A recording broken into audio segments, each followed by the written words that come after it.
Hello, leader. Great to see you again. Welcome to a brand new series on 5 tips to care for your crew. Next week, I'm going to begin the series. I'm going to be talking about the first tip on how we care for our crew. And this week, I want to just give a brief introduction of some big thoughts that I have about caring for your crew. And the first one is that you're a leader. You are called to lead in some form or fashion.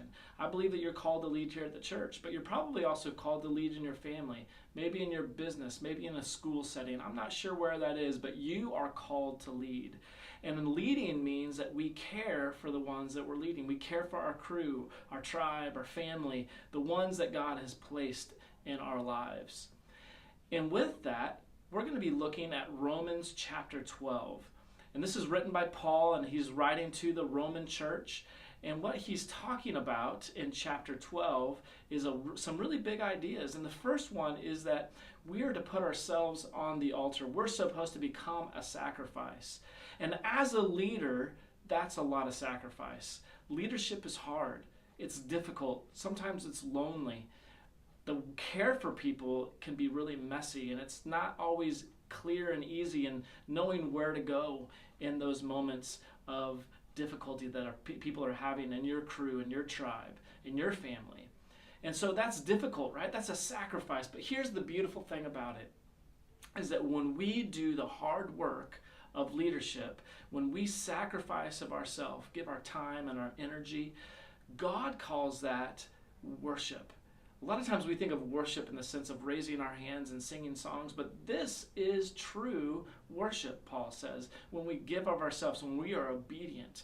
And I want to encourage you as you lead and as you care for people, you are worshiping the Father.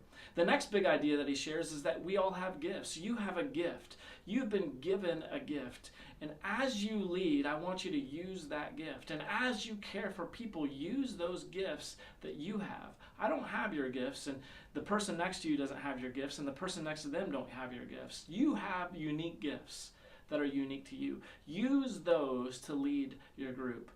The final big idea that Paul has is ways that we care for one another.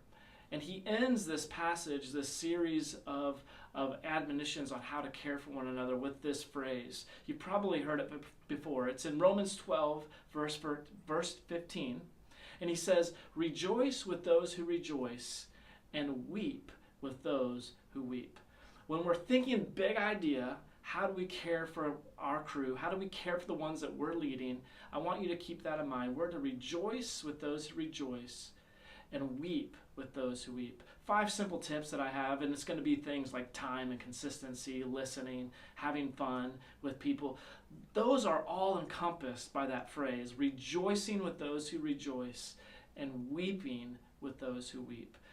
So would you do me a favor this week? Would you read Romans chapter 12? But I want you to do it with the eyes not of just a believer, but a believer in Jesus who leads. Would you read chapter 12 in Romans and think through, what does this mean for me as a leader of a crew, a leader of a tribe, a leader of a small group, a leader of a ministry, a leader of some form or fashion here at Cross Points Church? Maybe it's even beyond that, as a leader in your business or in your family or in your school setting, whatever that means. Will you read Romans chapter 12 this week? Well, hey, I want to thank you for spending a few minutes with me today, and I encourage you to come back in a week or so and get our first tip on what it means to care for your crew. Thanks, and have a great week.